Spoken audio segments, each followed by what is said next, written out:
I'm Sarah Zabel, an independent candidate for U.S. Congress in Idaho's 1st District, and I want to talk to you about the Save America Act.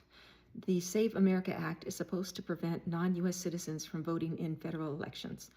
It has passed the House, and our representative voted for it, and it's being debated in the Senate right now. If I were our representative, I would have voted against it vehemently. It is a bad piece of legislation. It's intrusive, expensive, and it serves no useful purpose. I say that because non-U.S. citizens are already prohibited from voting in federal elections, and our safeguards have been very effective. The Heritage Foundation, they're the organization that brought us Project 2025. They keep a database of voter irregularities, and between 1999 and 2023, their data shows that there were 77 cases of a non-U.S. citizen attempting to vote in a U.S. federal election. That's 77 out of 24 years. 24 years would have had 6 presidential elections, 6 midterm elections, so more than 1 billion people casting votes, and out of those, 77 were not U.S. citizens. That's not a problem. That's not something that we should change our lives or spend any money to counter. And it would be intrusive and expensive.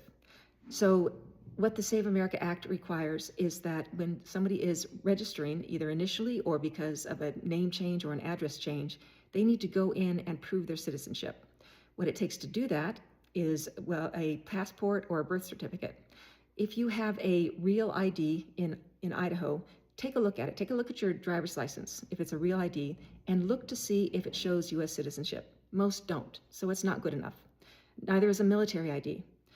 So what people would have to do is go in when they, again, move here or change address or change their name and show a clerk their passport or birth certificate to prove that they are a U.S. citizen. Whenever somebody requests an absentee ballot or returns an absentee ballot, they have to include a photocopy of their ID in it as well.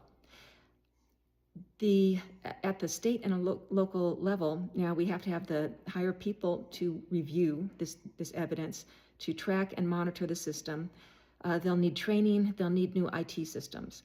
We also would have to upload the voter rolls for Idaho to the Department of Homeland Security every 3 months. So all of this intrusiveness, all of this extra work comes without funding. So it would come away from other priorities that are already underfunded in Idaho. And again, this is for no useful purpose. The people who promote this legislation, they like to compare it to showing your ID at an airport before you get on a plane.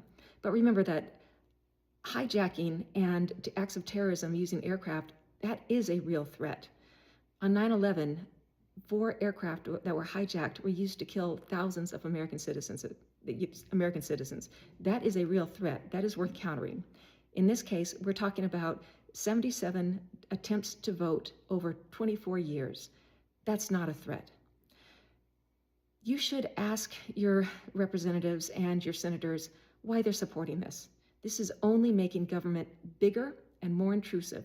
They'll be more into our daily lives, more into our state's business. This is bad legislation.